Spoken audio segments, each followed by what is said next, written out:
Are we ready? Okay, and we're live.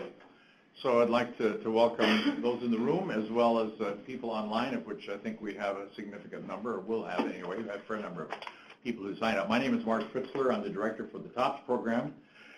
TOPS, as many of you may or may not know, is a food funded initiative around basically knowledge management, knowledge sharing, capacity strengthening, and so on. It's led by Save the Children, and our partners are Mercy Corps, the Core Group, Tango International, and Food for the Hungry. And we've been at this now for a few years, and we're very pleased to have the opportunity to help address some of our two, shall we say, overarching goals, which is to improve the efficiency and effectiveness of U.S. government-funded food security programs, and secondly, to help strengthen the capacity, the learning, the tools, the practices, and so on, of the implementing partners who deliver those services. So we're directed towards food security and nutrition across the board, and primarily we try to set up opportunities for learning and sharing, such as this one. And we're very pleased to be able to have this opportunity to sort of co-host this activity.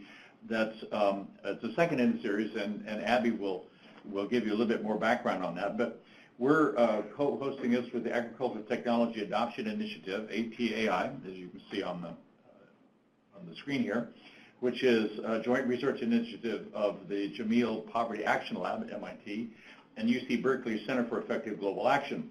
And its mission to develop and rigorously test programs that improve adoption and profitable use of agricultural technology by small farmers in South Asia and Sub-Saharan Africa.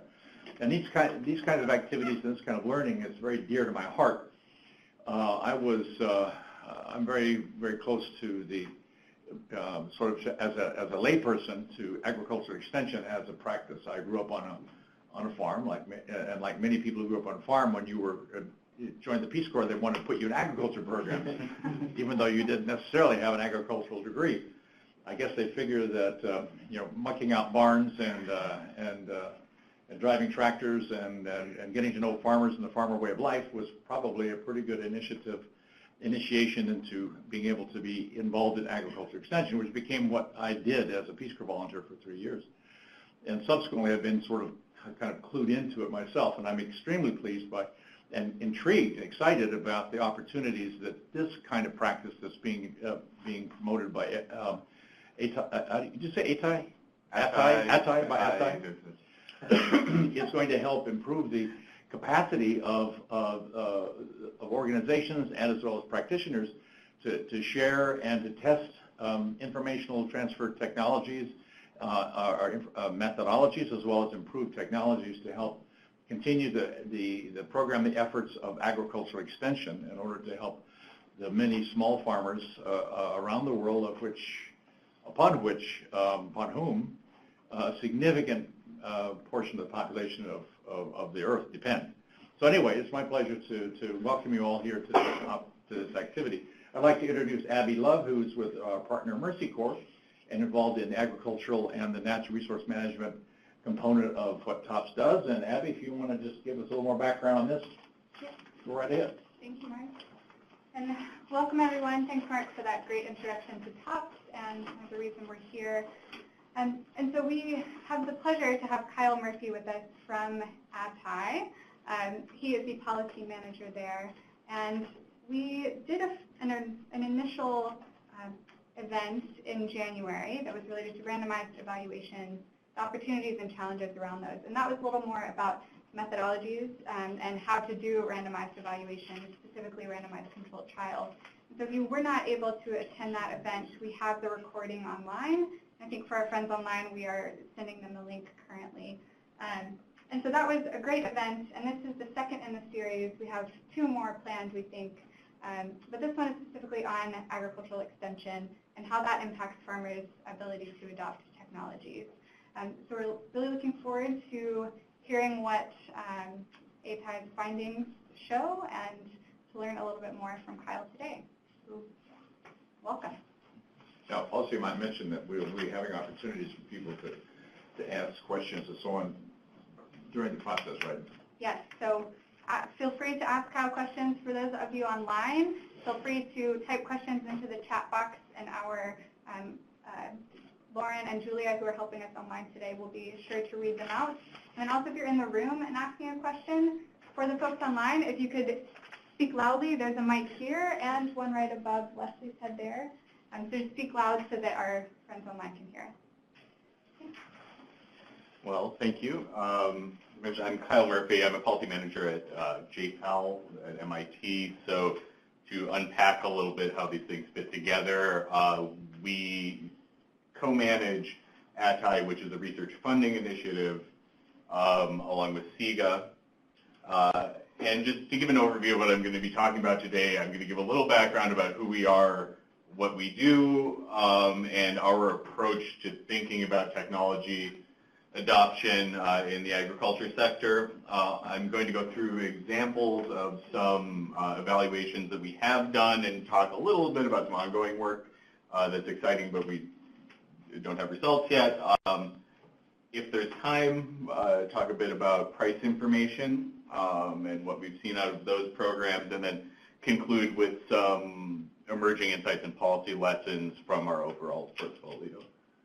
So this is a map of JPAL projects around the world. So we're a network of around 140 professors, most of whom are economists, some political scientists as well. They're all united by their use of the of randomized evaluations to do impact evaluation, to measure the impact of programs aimed at reducing poverty. So we work across 8 sectors, including agriculture, crime, education, finance, health, among others, and each dot here is represents a completed or ongoing study, of which now we have over 800. You can also see on this map here our the spread of our offices around the world. I'm based at MIT, at JPAL Global, but we also have several regional offices all based at other leading universities in the respective region.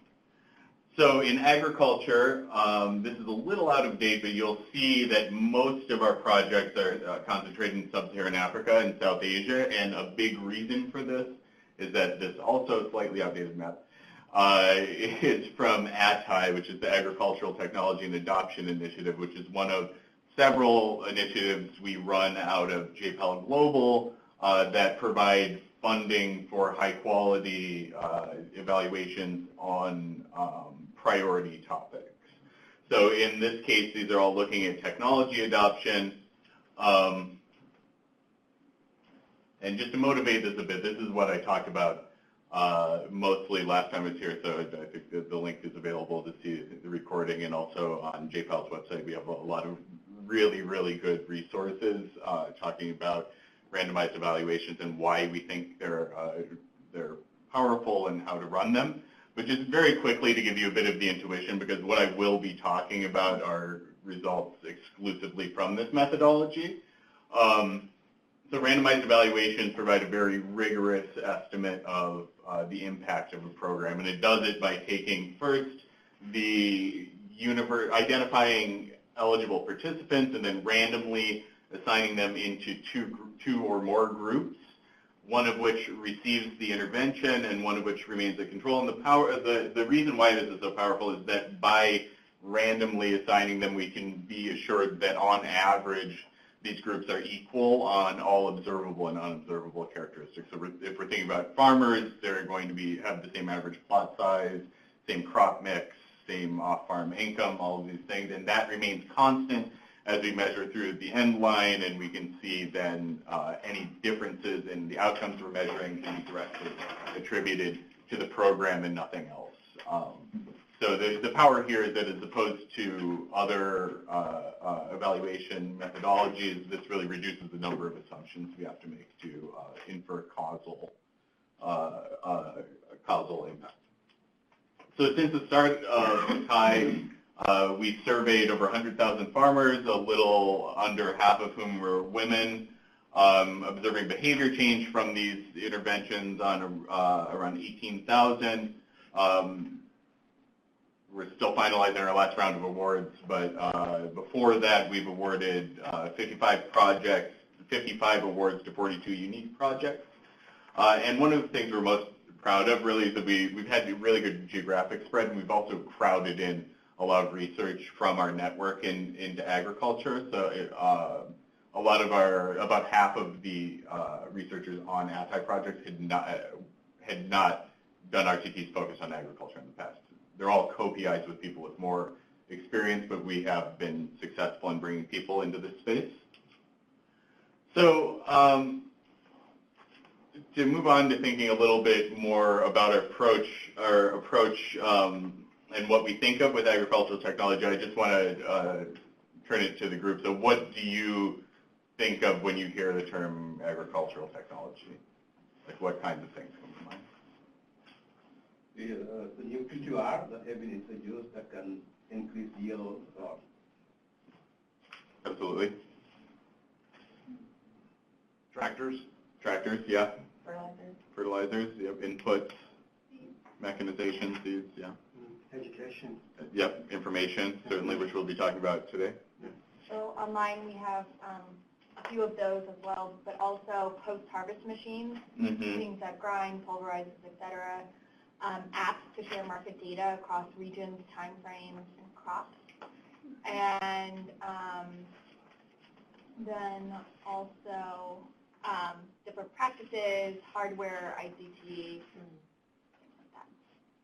Yeah, absolutely. I think that those are all in the wheelhouse of what we're thinking of too. I would also add that we take like the economist's definition of technology here too, which including all of these inputs and planting techniques and ICT and things like that, but also additionally thinking about things like credit products, savings accounts, risk mitigating, like insurance contracts and things like that as well. So we're set up to look at these.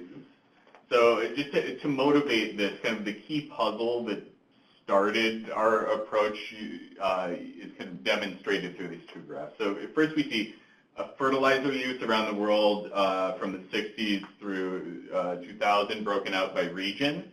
And you can see fairly similar trends across the U.S., East Asia, and South Asia. So starting from relatively low baselines and continue rise, but relatively low adoption in sub-Saharan Africa, which is consistent across. Now, when we juxtapose that with this, we see cereal yields over the same time frame. See a relatively low baseline in East Asia and the U.S. With a steady rise, but both in South Asia and sub-Saharan Africa, relatively low baselines with relatively small rise over time. So when we juxtapose this with looking at fertilizer use, this is a technology that, when used correctly, we know has the potential to increase yields. It points to a puzzle. So why are farmers in sub-Saharan Africa not adopting this if they have a proven technology that might increase their cereal yields? And it clearly is not the entire answer, because in South Asia we have relatively low yields but increased fertilizer use, but it does point to a bit of an adoption. It points to a puzzle that we try to answer through the work of ATI. So our primary question as an organization is to think about what is hampering technology adoption and what can we do to reduce those barriers. So I want to pause again, and I think there's a survey online that hopefully people have been filling out, but what would you identify as the top constraints or barriers to farmers adopting technology? Really quickly, everyone online, pick whatever applies in the poll. Sorry. Okay. The existence of markets. So. Absolutely. So farmers might be operating or may not have access to these inputs at all. Yeah. Credit? Credit. Yeah. You need money to buy these or pay for labor inputs too. Risk? Absolutely. Yeah. So it might be the case that the returns to investing in these are not clear at the onset, or they may be highly variable without any way to mitigate them. How about just risky environments in many cases? There's a lot of effect by like El Niños or periodic droughts or other kinds of civil disorders. There's quite significant amounts of this, and certainly in Africa. Absolutely. Places in Africa, so people aren't going to be making investments if they're on the move, maybe. Yeah. So there's the case of weather risk, and then also, in our framework, at least I think we would think of that under like land tenure issues as well. But yeah. Yeah, that's. I'm just thinking that in Mozambique, where I worked with Save the Children, it's not uncommon in many African countries and Asian countries, I think, too, where the land can't be owned by the farmers. I mean, it's owned by the state. And so farmers don't put investments into their land because it doesn't belong to them. Mm-hmm. Absolutely. What about food habits? I saw some projects where people, farmers could double or triple yield, but in their food habits, they are not used to consume this kind of product. So they're more used to the local variety which they grew up, they know. And most of the time, they can adopt it 1 year, 2 years, and then. Absolutely, and I think that might point to, on the one hand, an information constraint about the benefits or potential yields of that, and also could be related to how you mentioned markets. So that could be output markets. So even if they can produce that much and they don't want to consume it, there may be no way to sell it. So online, almost the most popular responses were credit constraints, agricultural risk, information, lack of information, education, and household power dynamics. But almost all of the options did get at least one response. They also had a couple of extra comments. Some of the other things they think might be hampering are lack of awareness, cultural constraints, lack of training, and the dichotomy between advantage of using new technologies versus keeping with the status quo. And I think related to this latter, we recently had a similar event to this one today, in which a gentleman, Dr. Stephen Wong, was presenting on some work they're doing in Afghanistan on trying to introduce soy as a potential improved nutritional source, protein source. And soy is not a customary crop. It's not a crop in Afghanistan, although they have found varieties that adapt that will grow there. But it's substituting or introducing a whole new farming system into an area that has a traditional farming system, because it's a whole different set of cultural practices. It's just the resistance and just the knowledge gap, the culture gap, the habit gap, if you will. It's very much a barrier to that. Yeah, and I think I mean that kind of whole-scale change is another level too. Like even we're thinking about things like just getting people to use fertilizer, which is proven is relatively similar to what they're already doing. It's not like that big of a leap, and still seeing these barriers. But I'm happy to hear all of that, because it's fairly similar to what we've identified in our framework here. So we think of, in our initial review paper, which kicked off at TIE, we think of things along these 7 lines with some cross-cutting themes across, gender being probably the biggest of them. But credit markets, risk markets, information, which we'll be talking about today, externalities. So there may be certain big investments like in irrigation systems or windbreaks, where a lot of the benefits of the investment are accrued to people other than the farmer themselves, which may constrain investment. The existence or functioning of inputs and outputs markets and price fluctuations, so especially in sub-Saharan Africa, many farmers are operating in places with poorly integrated markets where any kind of glut on the market it can cause huge price variation, which could dampen adoption and dampen the break down the correlation between yields and profits. And then labor markets and land markets. So we have relatively more information on credit risk information and inputs and outputs markets, and some ongoing work on the others. So today we'll be focusing on information. So to give it all away with kind of the final conclusions out of this, which I'll come back to later, but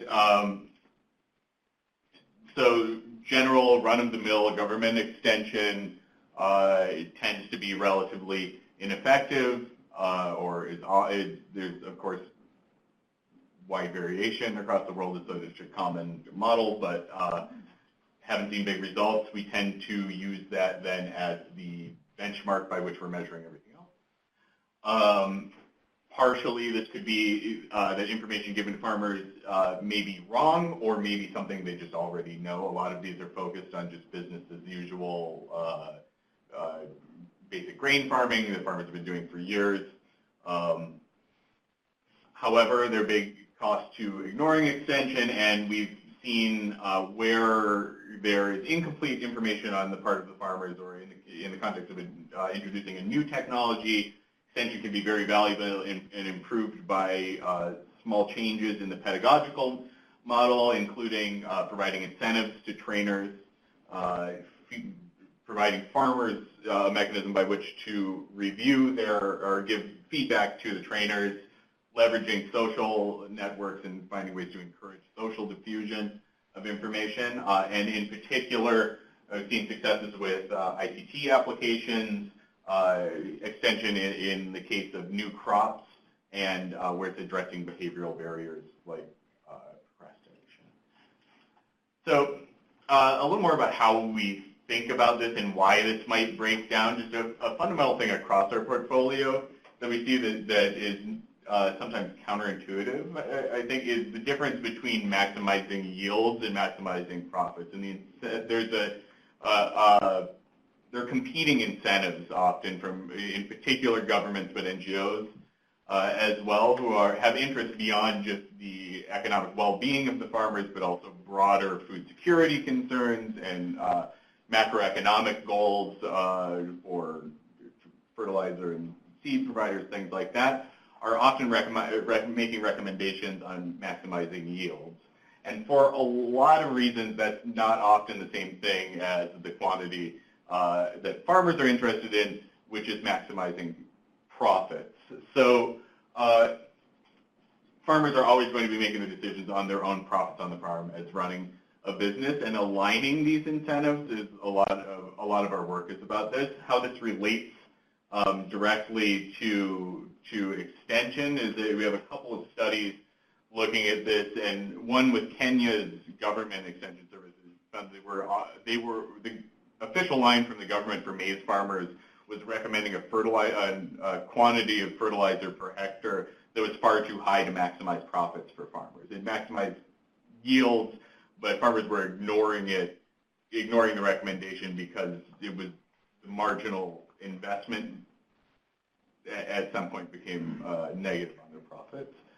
Similarly, in Indonesia, in Bali, among seaweed farmers, an NGO extension was actually recommending a spacing of the pods that was suboptimal, as opposed to the farmers were optimizing on it. So to back up a bit, so why do farmers need information anyways? So learning about new agricultural technology is fundamentally hard. Many technologies work heterogeneously, where plot characteristics matter. They may be nonlinear with respect to other input choices. So that makes it harder to assess what bringing one new thing will do. Additionally, even if a farmer sees on their very own plot in 1 year that applying this particular fertilizer mix leads to huge gains for them, they don't know that on another part of their field or in the next year under a different weather realization what it will do. So it's hard to assess without multiple data points.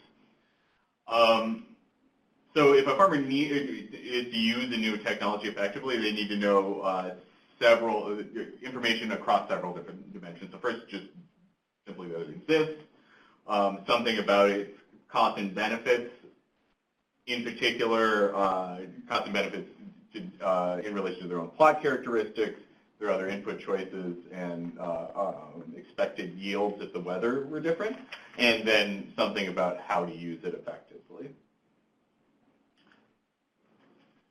So I'm going to move to talk about some of the models we've tested, but I'm curious to hear from you, who I'm sure have much more experience directly with this than I do. What kinds of service models are you typically promoting or working with?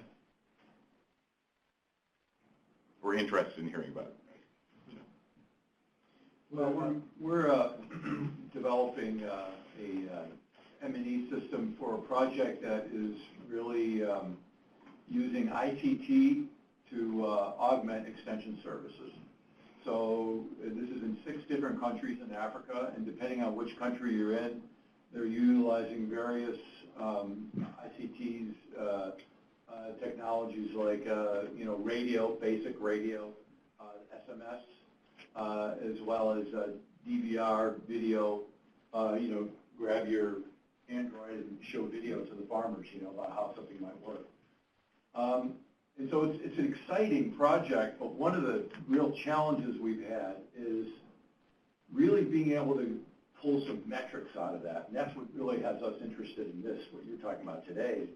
We don't know yet, how the mix of technologies have really impacted technology uptake, adoption, but also yields and profitability. That's something we really want to get to with this, and we just don't have the time to do that. Mm-hmm. So we're real interested to learn about that, and hopefully other folks have got some more information about it. Mm-hmm. Yeah, we're currently using village agents, and then working lower end of the value chain, where you might find certain providers who might be able to help provide a reliable supply. Mm-hmm. The village agents start out as volunteers. Some may have prior experience, but most don't. We work with lead farmers also as points of contact and references who usually facilitate a great deal more than we can provide on a regular enough basis. Part of the problem with extension is the cost of the direct contact, especially with the extreme vulnerable, that require a little bit more constant coaching, if you will, since they are assetless to begin with. And then you look at a package, there's a lot of different types of sources out there. You mentioned the government's extension services, which generally is flagging most of the time.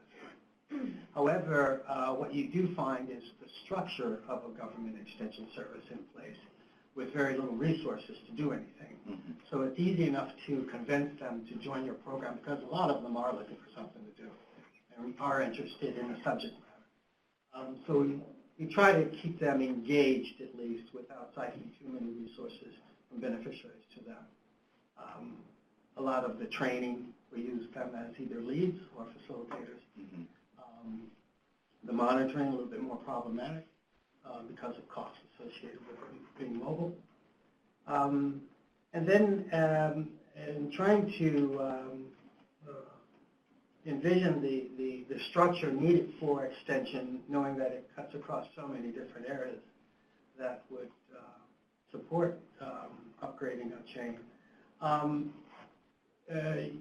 It's amazing how the community animal health workers has been very successful, especially with small animals, a little less so with large animals. And so basically you're building this thing as you're going along because it's absent, it's not there. So we've had some success with that. Going back and looking at what's been done afterwards is something very, most development practitioners and donors have a very poor record of doing. Once you're done and the funds run out, you're not going to go back and look. Mm-hmm. Or at least use your own resources to do that. Yeah. So it's challenging. So from online, there's a few people said farmer field schools, a few said field officers, and then a few said collaboration with government extension services, and then as part of field officers who also act as lone extension officers. And they are, now I apologize if I'm not reading this correctly, they are 1 AF staff. Unclear exactly 1 acre fund. Thanks, Abby. It's like, I don't know what that is. And I think that's it. Online. And I've been involved when I was in a previous organization as well as early on in State of Children, farmer-to-farmer systems, which had shown some success, but again, the sustainability was not determined. You mean like exchange programs? Yeah, farmer-to-farmer, where the farmers are communicating with one another and exchanging and sharing information. It involves a whole combination of some of the things Jeff was commenting about certain lead farmers or involvement of an extension agent, whether it's a private extension agent, sometimes some entrepreneurs will actually, or companies, vendors will actually help pay for an extension agent. Zambia, they have private extension agents in dairy, for example. I know that works. I don't know how well, but it's there, and so on. But farmer-to-farmer accesses a number of different kinds of resources, whatever is available. But again, I don't know much about the sustainability or the viability of that model over time. Yeah, I'll go through an example of using lead and peer farmers and how the selection of that agent can make a difference in a bit. So, yeah. Okay. Well, thank you all. I think you hit all of these points already, so I won't spend too much time here, but just generally, I think the most common approaches are test plots and trainings by extension agents, which then rely on social learning for that last mile diffusion. So they're not going to be able to reach everyone through these direct contacts. So you rely on farmers seeing this at these trainings and then going home and demonstrating it. And then often with the more costly approach, but likely to have bigger benefits. So of course, that's the calculus there. Reaching farmers where they are directly. So formerly this, or still this means door to door, but ICTs can be very powerful in bringing the cost down on that, as I'm sure you all know. So as I mentioned before, the traditional extension is we've seen limited effects of test plots, farmer to field schools. I want to stress that I know you mentioned all these, and I don't mean to trash talk these methodologies, but I don't mean to say they can't work. That what we've seen from run-of-the-mill is that they haven't always, but with tweaks, they can be much improved. So all of these techniques, but then as I mentioned earlier, that sometimes the source of this, what we've seen is that they're promoting a technology that either unprofitable or farmers see it as such. However, there are also really high costs to ignoring extension altogether. So I talked through this example last time I was here, but this is a large study that was done in Sierra Leone, which is somewhere that was a net exporter of rice before the Civil War. Afterwards, they've, for consumption, been importing rice at a relatively high cost, and this is a place with large food security problems around the hungry season fluctuations. So Nerica rice is a new rice for Africa. Is a shorter duration rice variety with a relatively small yield penalty. But the idea here is that farmers can bring in the harvest earlier, shortening the duration of the hungry season. Another important feature, though, is that as opposed to the traditional variety which farmers were accustomed with at the onset here, this required some specific techniques at planting time, as well as post-harvest management that they were unfamiliar with, mainly because since it was harvested earlier, it was harvested during the rainy season, which required specific drying that they weren't familiar with. So when this was introduced the seed kits were introduced both alone and with specific extension with these, and these were test plots and farmer field schools. Farmers who did not receive the extension along with the seeds actually saw their yields fall. But where seeds were coupled with extensions, yields increased by 16%. So there are two different factors there. One, like it underlines the importance. I'm sorry? I was going to say there's a question. Yes, please. So they wanted to know just exactly how much profits increased or decreased, and then did this study address gender? We're pending the gender results, and unfortunately this was interrupted by the Ebola outbreak, so I don't think we're going to get to any profit outcomes, which tend to be hard to measure anyways for a number of reasons with it.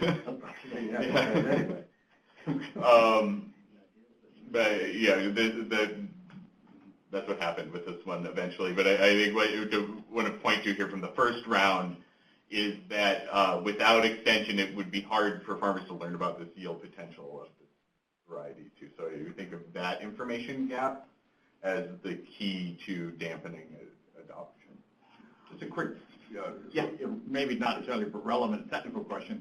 Is that upland rice, is that a dry rice or a wetland? Dry rice, okay.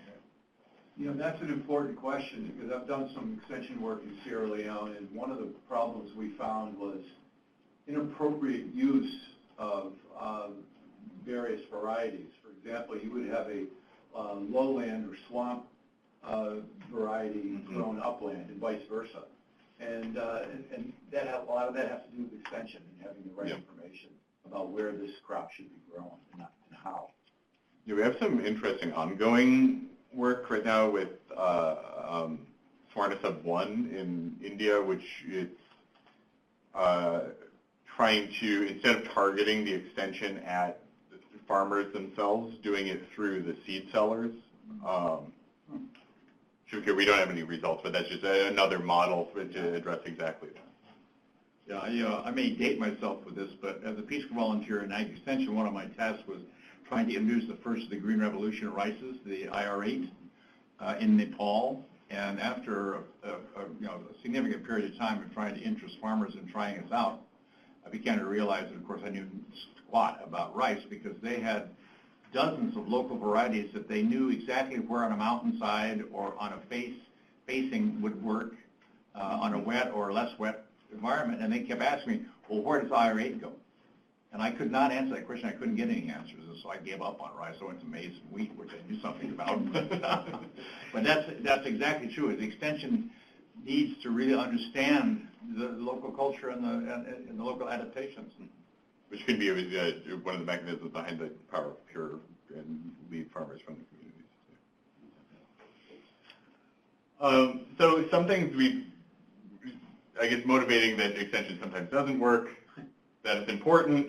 Some things we've seen, ways or categories of ways, and I'll go through each of these a little more in detail with some examples, but of improving extension is through contracting and incentivizing trainers, through ICT applications to reach farmers with specific information, more specific, more timely information as individuals, by finding ways to leverage social learning, and finally, as I mentioned before, by things that are, and this is combined with some of these others I'll talk about, things that get over these behavioral constraints. So, thinking about incentivizing trainers, extension officers, sorry, I was expecting this in a different order.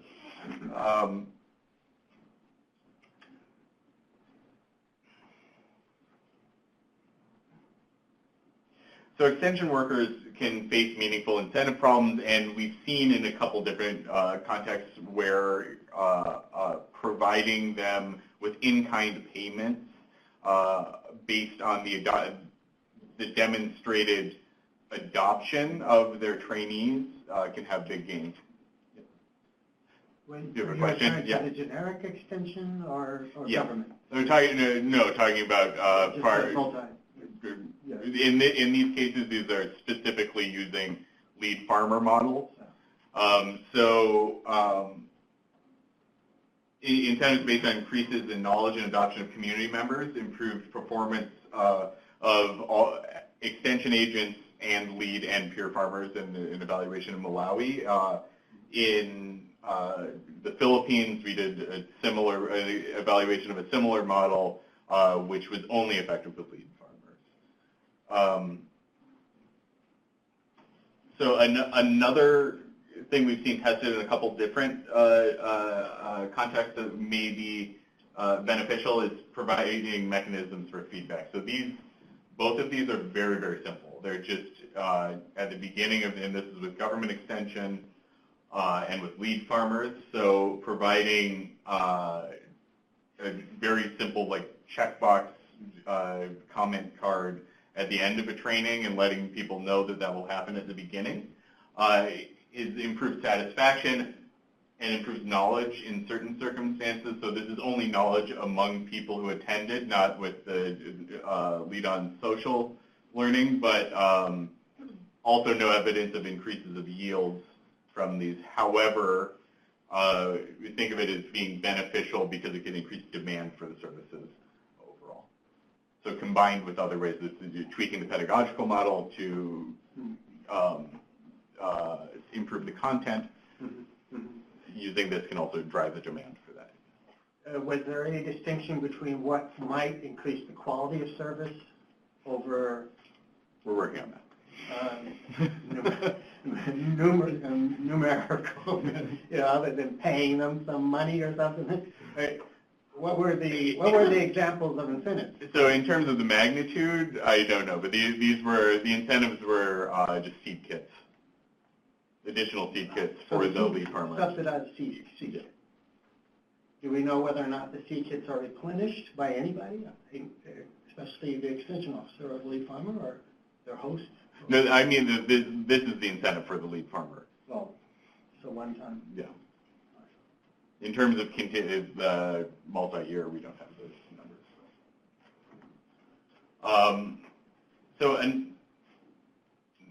So moving on to a couple examples in ICT. So since a lot of you have mentioned you work in this anyways, I don't think I need to convince you, but we've seen examples of using mobile phones to provide information to farmers that have been much more effective than in-person applications. So they can refine the training message and increase points of contact, make information more easily accessible and more tailored for farmers, which we think of as the key factors in driving these impacts. So one example is with Law's Day, or it was called Abhajitalo at the time in Gujarat, India. So this was among cotton farmers. And with the Center for Microfinance there, this is a mobile platform specifically designed for semi-literate farmers, which is using IVR, where there were weekly push messages around pest management, weather alerts, and other timely messages, and a responsive platform where farmers could call in, ask their questions, and then an ag extension officer was on the other end who would push out answers. Also, there's a social learning aspect of this where farmers could tag their friends who they thought would also benefit from this information, which would then be pushed out to them, something like an audio Twitter feed. So this experiment was set up with 1,200 cotton farmers, which were randomly assigned to one of three groups. The first group had only the mobile extension. The other had the mobile extension plus a traditional extension, which was a 2-day session with all of the same pest control information that would be pushed out through the mobile extension, and then 400 were business as usual comparisons, so they had access to all the same training materials that the others would, minus these two specific factors. So it's really big results here. So a very high take-up and use of the mobile platform. So you had within 7 months, farmers had made an average of 7.5 calls into this, and had, I think, around 60% of people using it. Traditional extension itself, so had no effect, so there was no difference in the results between these two groups. If we would expect, if it had an effect, we would expect higher take up here. An interesting result here too, which comes back to that fertilizer and yields graph, where in South Asia we think that there's clearly adoption of improved inputs, but it might be the incorrect use or the incorrect input that's driving it. In this case, farmers were 10 percentage points more likely to use the right pesticide. So this is in a context where almost all of them are planting a variety of cotton that's resistant to boll weevil, but vulnerable to a sucking pest, and farmers would be using a pesticide for boll weevil. There's a 10 percentage point increase in those using the effective pesticide. We also saw increased adoption of cumin, which is the kind of cash crop, high value, that we want to see that kind of switching, and some evidence of increased yield. The estimated return on this is $10 for $1 spent, which is impressive, especially because those of you that work in ICT know that IVR is relatively expensive. In your sample of farmers, what's the typology of the farmers? Are they big, small, intermediate type of farmers? I will have to look for they're relatively small, but not subsistence. Okay. Yeah, you know, the fact that traditional extension had no effect is not surprising, depending on which country you're in, because as I think someone pointed out already, a lot of they don't have resources to do very much of anything. So I wonder if you know much about what the traditional extension was, what did they do? I will look at the paper and get back to you. If anything, right? Yeah. If it was go ahead, sorry. Go ahead. No, it's okay. This is actually really similar to the model that Digital Green, who actually the sub-grantee is Awate, Yep. is doing in Ethiopia, and we had a chance to go out and visit the field. And one of the things that we are seeing is a high uptake in use of it, but it's coupled with low-cost video where farmers do training because they're partnered with the local farmer co-ops. And because in Ethiopia everything is government-run, the IVR system is actually pretty sustainable because it's all government-owned. It's going to continue after they leave. But that's one of the things we found across grantees is that working with the telecoms, using SMS and IVR actually makes it sustainable because it increases their user base, their user population. So it's more likely to continue after they're gone out of country and their funding is gone. Yep. Yeah, we're working, we have an ongoing evaluation with Digital Green in Bihar, India, with that same model. Yeah. Just of note from this, a way that we hope that this research it has a policy impact, at least that's why we do it. What has grown out of that evaluation and some related work in Kenya is the organization Precision Agriculture for Development, which is now operating in Gujarat and Odisha in India and doing some work in Ethiopia and Western Kenya as well. And it's grown out of this. We're funding a couple other evaluations with them, but they're starting to integrate soil testing and ways to get very specific information to farmers. I won't say too much about this because I'm not an expert on what they're doing, but would recommend you look into them. A second ICT application we've seen, these are SMS messages. This is in a fairly different context and looking at less wholesale change like Abajatala was trying to achieve. And this is among contract farmers in Kenya. So this system, this is a place where the farmers are given their inputs by the sugar company, which are supposed to be delivered to the farm door, but initially at baseline see fairly high rates of non-delivery and late delivery of inputs.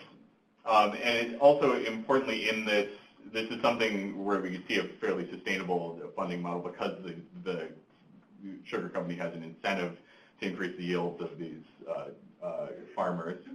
So this was a system where it was just simple SMS messages timed in the planting season, like it's time to clean out your cane, burn now, to apply fertilizer at this point, timed messages with weather information as well, plus a mechanism where farmers could call into a hotline to complain about fertilizer non-delivery. Really briefly, this also fed into that pad work, but very briefly, saw really big results on yields in the initial one. This is being replicated right now at the midline. Don't see those results, but that doesn't mean there isn't anything there. So yield increases, but more significantly, a drop of a third in non-delivery and late delivery of fertilizer. So giving farmers this mechanism where got them the input, access to the inputs, this is of course big, got them the inputs that they needed. So moving on to talk about social learning, which is also related to this ICT stuff. So none of these systems are going to reach every farmer as an individual. So a lot of extensions relying on social learning to drive this. So it's too expensive to train everyone individually you want to reach, and there's a lot of good evidence that social learning does happen, so that farmers observe their peers, whether it's in the kind of new improved technology that we're trying to get them to adopt or not, but that people do learn from their peers. But there's the question of can we take that for granted, which I think the answer is no if we're looking at the lack of efficacy of some of these bigger government programs that are relying on this. The social learning doesn't just happen without thinking about how you're designing your program. Right, I was going to say, if it was designed that way to begin with, where you might have more solidarity groups or associations, and you can get a spillover much quicker, more quickly, because they come together for a reason, even if it's unknown to us why they come together. Very difficult to get people to come together, even in this country, right? So you have that, and then you might get a cascading spillover that way, and be less expensive, especially if you have multiple lead farms. Yeah. It's a matter of figuring out how to identify and target those groups, right? It's that, and then there's a quality issue that comes up as it gets transferred from one person to the next. Further gets away from the source. Game of telephone, right? Yeah. I mean, the source could fly at both sides, even the people on the other end of the phone that are the advisors. Yeah. They might pull something off of the internet or some shit. You have no insurance. Well, yeah, and so that is the key question that we think about here. And I'll run through a couple. There's one example in particular in depth. We think this is very important. I guess I'll give the conclusions later. But so in one case, the study of pit planning in Malawi. So this was in partnership with the Department of Agriculture Extension Services, and they wanted to promote pit planning. This is something that's kind of ideal for one of our research projects as well. It's like a very useful diagnostic technology for extension. So for a few different reasons. One, people didn't know about it going in. Secondly, it involves going from row planting to digging down in pits where you need less water. So it's something that you don't have to survey farmers, like how much fertilizer do you put on and do all this monitoring. You can walk by and it's very easy to see whether they've done it or not. Has high potential returns, but high upfront costs in a major change of practices. So you need to put in a lot of labor at the beginning and invest a lot, but it doesn't require any specific inputs that you wouldn't have access to anyways. So all of this is broadly fairly useful for research because you can measure it easily, and it's the kind of thing that we think that information is probably the primary barrier because it's not access to inputs. It has high enough returns to make the initial investment not too bad. So in this case, this was set up with villages selecting 2 lead farmers to train pit planting, so doing demo plots and farmer field schools in these villages. And they were randomized into 3 different models of identifying these lead farmers. So the first was just business as usual. So the government extension agent selected the 2 lead farmers they'd been working with, whatever metric they used. The second was, do I have this map? So a kind of cool feature of this, too, is from a research perspective, is this built what we think is the largest social network database in sub-Saharan Africa. So through a large survey, researchers identified all of these nodes among the community. This would not be the replicable implementation of this in the field, but through that knew the community network and could select, and then selected lead farmers by who had the most contacts. And then the second here is, this was set up for research purposes. That would be very expensive to do otherwise. But and then the second is to select 2 lead farmers, so as many people as possible will be reached by 2 contacts. So the difference here being the economic terms would be simple contagion, complex contagion. So the first being like you only need to see one person do this, and then you get all of the information you need. The second is testing more points of contact. So what we saw here is very large differences depending on who was chosen as the lead farmer or as the demo farmer. So 46% in benchmark villages had no evidence of social learning after 3 years, as compared to 16% of those who saw 2 contacts doing this pit planting. So the converse of that is 84% of farmers that saw 2 contacts knew about this technology 3 years after the intervention. And then the estimation here is that, and I think the key policy takeaway here is that 70% of farmers needed 2 contacts to adopt. So what this tells us is that designing extension systems so that farmers will be able to observe multiple data points themselves is critical for adoption.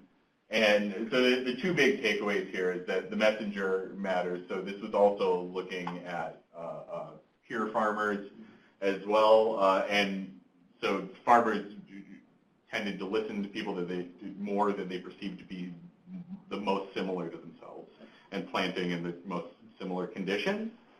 And then they needed to see multiple contacts to adopt. So moving on from this social learning, I think every time, yeah. A couple other things we think of as very important, and these are from the examples that I've gone through and some others, but just timing of information and reminders to use inputs can go a long way in solving behavioral barriers like procrastination. So with the sugar company in Kenya, one of the key features was just prodding farmers at the time in the season it was that they needed to apply inputs. And a second is helping farmers when learning is hard. So this might be the case like farmer-led experimentation. The study in Bali that I mentioned before was a teaching model where extension agents went out with farmers, and farmers, so in seaweed farming, they rig pods up on lines, and farmers had been optimizing on the spacing between the pods, but this pod size also makes a big difference in yields. And rather than, they had been provided the information about pod size, but it's something they hadn't generally paid attention to. This model was very successful, and what it did was it went out with individual farmers and set up experimental rigging with measured pod size, and then provided them a printout of the results afterwards, which led to a higher adoption of, or farmers getting closer to optimizing on pod size as well. A second evaluation that we ran that we did was also quite successful was simple tools to aid learning. So fertilizer dosing can be a hard thing. Farmers might not have an idea of how to do it, especially with the new input to them. In this case, this was simply providing blue spoons and leaf color charts, which was quite effective. I won't talk about that too much, but ongoing studies we have going on, which we're excited about, is digital green in Bihar, which hopefully we should have results soon. We have these ongoing studies with the sugar company in Kenya, and then all of the stuff around precision agriculture for development now in Kenya as well. And then another one that we're quite excited about that's just getting off the ground is that model with Swarna Sub-1 in India, which provides information to the agri-dealers instead of the farmers themselves. So in sum, for all of this, what really want to focus on these successes here, that extension is very important in the context of new crops, and that when it addresses behavioral biases by providing timely and specific information to farmers, it's most effective, and that we've seen successes through ICTs. And then I think the other big takeaway is that by adapting the pedagogical model, we can really see improvements in extension. This can be through content, but also through better targeting who the messenger is. So I want to pause here to take a temperature on a couple of things. So first, if there are any questions, well, I guess first, I also have some stuff here on price information, which whether that's interesting or not. But before that, I want to give a chance for some questions on this, this part. In any of these, are farmers paying for the extension, the ICT messaging, or are these all publicly funded or through bias?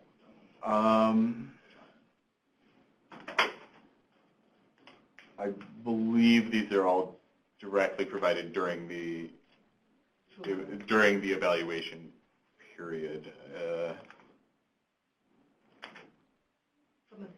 Is there I'm not sure the answer to that, but I'll look into it. I know in the case at least of the Abajit Hollow example that they were provided airtime as well. Okay.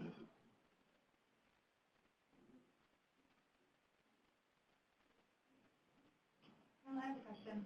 We talked, or numerous people have mentioned that country-specific extension differs, and farmers differ between countries, within countries.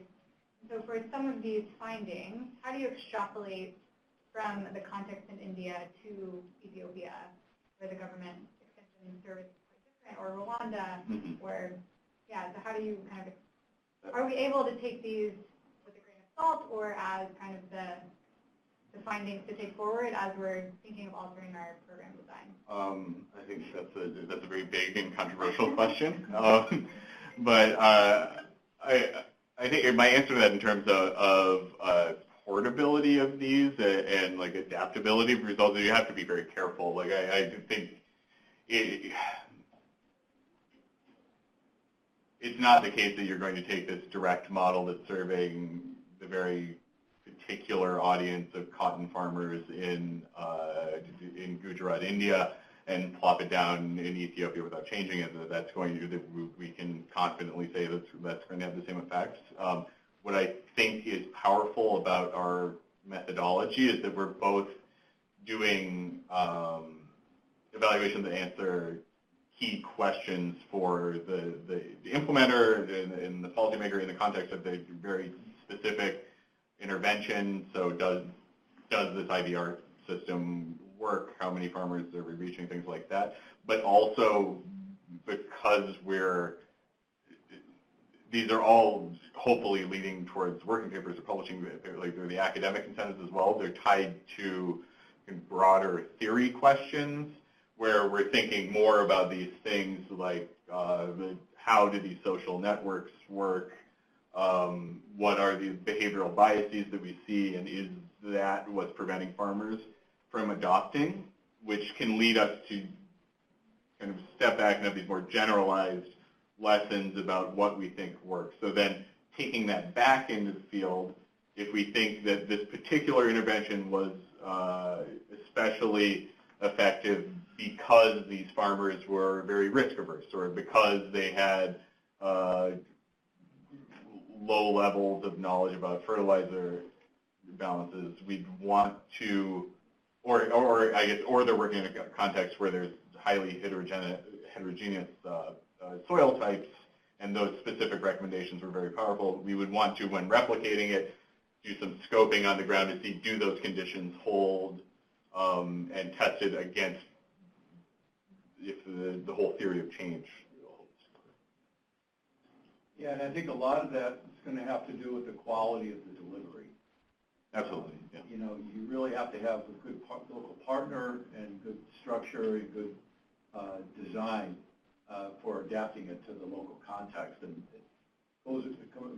quality is really critical.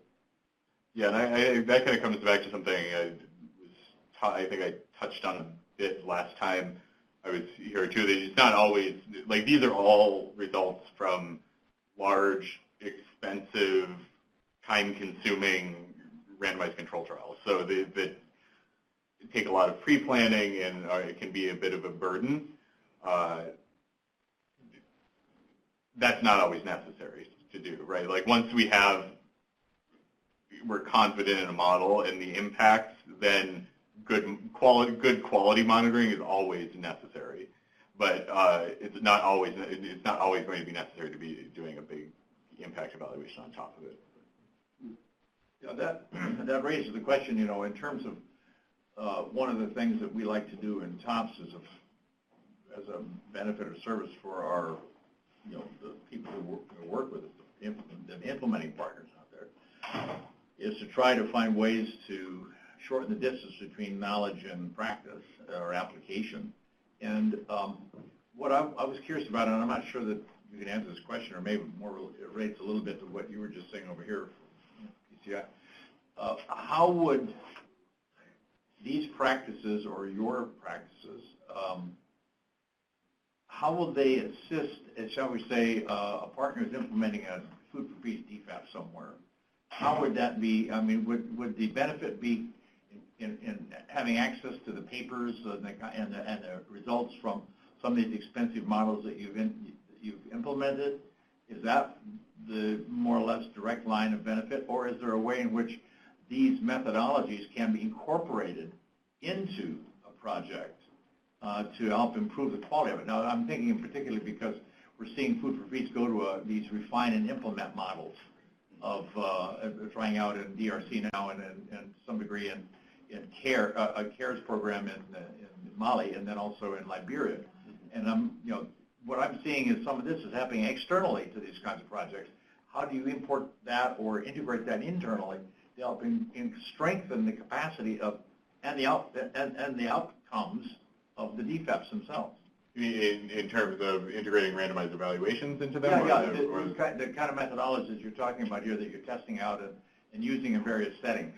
In a way, it's partly the same question about that Abby was asking, is how do you move from results in some area to scalability in others, or how do you build scalability in a given area? Yeah, so I think there are two things there. When I was speaking earlier, I meant to be saying like expensive randomized control, like just the evaluation piece, the impact evaluation piece. But also, we try to be careful to not be doing an evaluation of like the kind of Mercedes-Benz version of a program when it's has no relation to what will actually be implemented in the field, and also try to break down pieces of it, so do cross-randomization to get at the differential impacts of different parts of a program to increase our knowledge about like portability.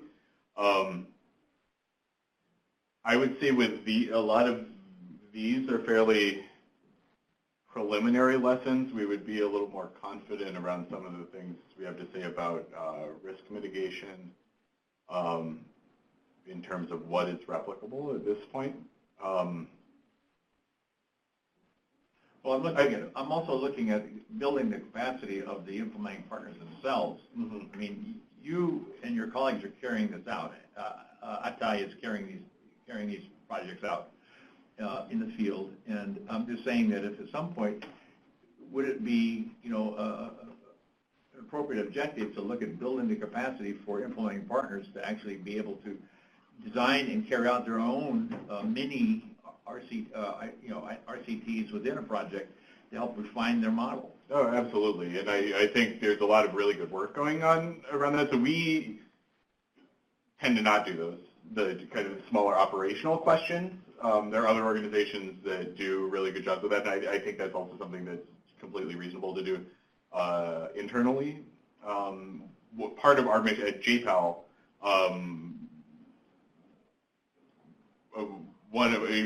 part of our mission is capacity building. So we have a lot of really good resources, which I would, if you're interested, I would encourage you to take a look at povertyactionlab.org. We have online resources in terms of online courses. We have a micro master's you can take, but also we hold executive education courses several times a year out of our regional offices and also out of global, which are focused at usually targeted senior M&E people from within organizations to get them teched up into how to run one of these randomized evaluations. Mm-hmm. So that's one avenue, and I definitely think it's very important to build internal capacity to do these.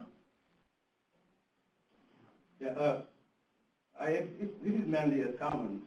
I think it would be interesting to have a breakdown of those findings by type of farmers in terms of farm size, because I would expect that if we're facing a problem of technical change, which is just a rearrangement of the inputs that they have, it can be cultural improvement, things like that. I would expect that that's just informational problem. I think if we provide information to farmers, those guys are going to be adapting very easily what's happening, and they will be combining input. But we're not creating a revolution in the way of production or producing, which is the case when we think about the technological change, which is using all high level of input, which is really the big farmers. So if we have a small farmers and big, and if we have a breakdown to the small and the big one, I think we could learn more about the constraint to technology adoption. Yeah, absolutely. I think some of these published papers definitely break things down like that. We haven't done much in ways of meta-analyses across projects like that, but that is something that we're interested in doing. We're hoping to add a data scientist to our team soon, because part of, or one of our biggest assets from these programs is just this huge store of high quality data sets from all of these, and we're looking to bring someone on to mine that for lessons that may have not gotten into the published paper, but could be quite useful to answer questions just like that. So the last point I have is that, you're assuming here that many farmers are maximizing profit, and which means that production and consumption decisions are separable. And I think most of the time, especially for small farmers, you cannot separate them. And the attitude towards adopting new technology depend on the ranking of their preferences. I mean, they have been mentioned, minimizing risk can be first. Feeding my family can be second or first. And then I can maximize profit. So there is a ranking, a certain lexicography function, which is function of the preferences behind the attitude of those farmers to adopt or not to adopt. Yeah, I think absolutely. I would say that we would think of that as part of maximizing profits too. Like that's part of the decision of the household costs of consumption that would figure into that. But yeah, I definitely think there are cultural barriers as well. Question related to yours and the different types of farmers adopting. The challenge I've always seen with RCTs in development is the contamination of the control group.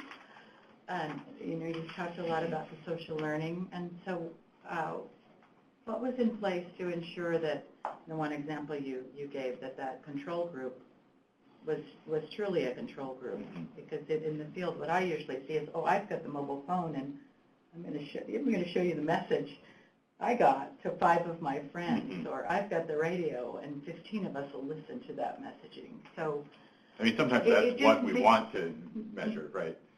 Yeah, well, it just makes me wonder about adoption, that it may be those who can afford the phone, who are also able to afford other aspects of adoption, versus just the mobile messaging. It just contamination is so difficult in RCTs for development. It certainly is, and that's what makes the particular kind we run that it tend to be more complicated and can be more expensive. I think when thinking about contamination like that, the major consideration then is the level of randomization. So if we're thinking about something, if we're worried about that effect, people showing the information to other people, and we want to isolate that, you would probably want to randomize at the village level, or maybe even at the district level, where the treatment group and the comparison group are geographically isolated from one another sufficiently that there would not be spillovers.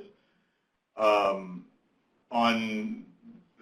the whether assets matter, these are often designed with different groups where to make sure we're not measuring that particular effect, that you're giving away funds with it, which is not what you would implement in the field, of course, but it's to actually measure the impact of the program rather than the increased assets someone has. Yeah, I think that's a real critical point. Randomized controlled trial assumes control.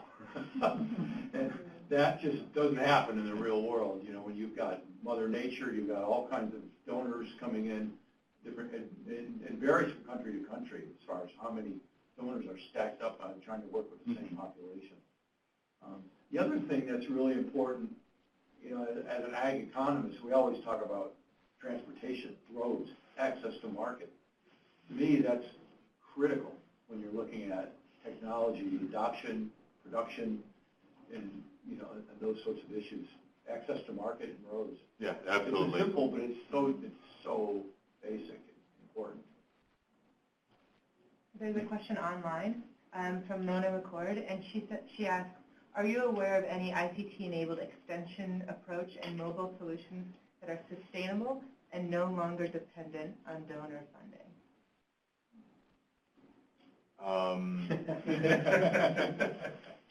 That's here in the United States, we got a few. Yeah. We got a few.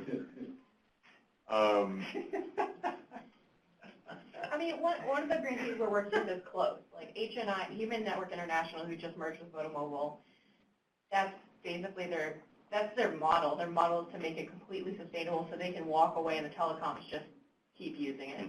And it's becoming, to answer your question earlier about do the farmers pay, they end up not paying for maybe the first 5.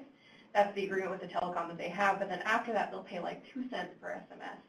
And they found that farmers keep using it because they find the information really valuable.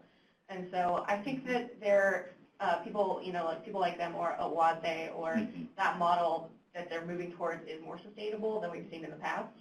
But it all depends on the relationship and the contract that they have with the telecoms in the country. Yeah. Many not many, but some I believe are including them as added services. Right. They try and diversify their offerings for their rural customer base and things like that as well.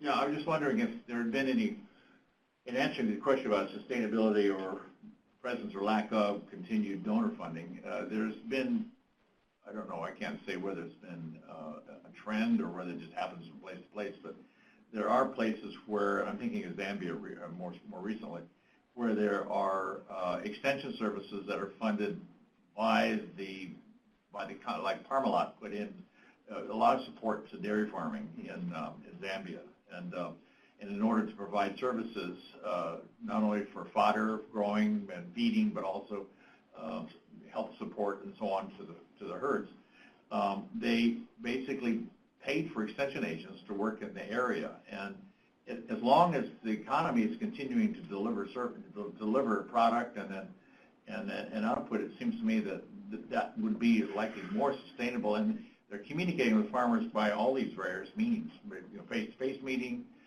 social learning, and also cell phones. I mean, Zambia is pretty well covered with cell phones. So I'm thinking that those models, I don't know if you've had a chance to look at any of those or know anything about that, but it seems that if in your sugarcane one might be close to that as any that you have there, as I can think of. having a sugar cane company that's providing those services. So, sorry, another question online. So this is from Sarah Hogan, and she said that you referenced hiring a data scientist to be able to take advantage of like your data. Can you share an example of where this large-scale data analysis has yielded direct insight into a program approach or a method to increase adoption among the targeted expansion agents? I don't think so. No, I don't think we've done that yet. I think there's potential for it, and we're really eager to exploit this resource that we have.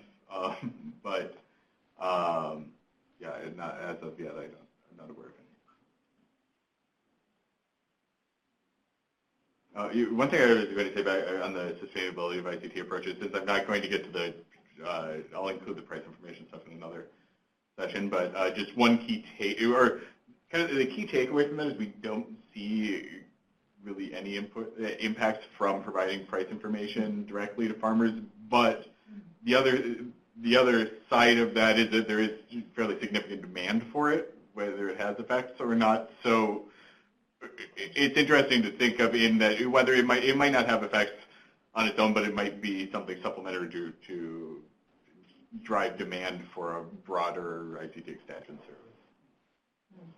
Use it as a channel to import other data, other information. Any other questions in person or online?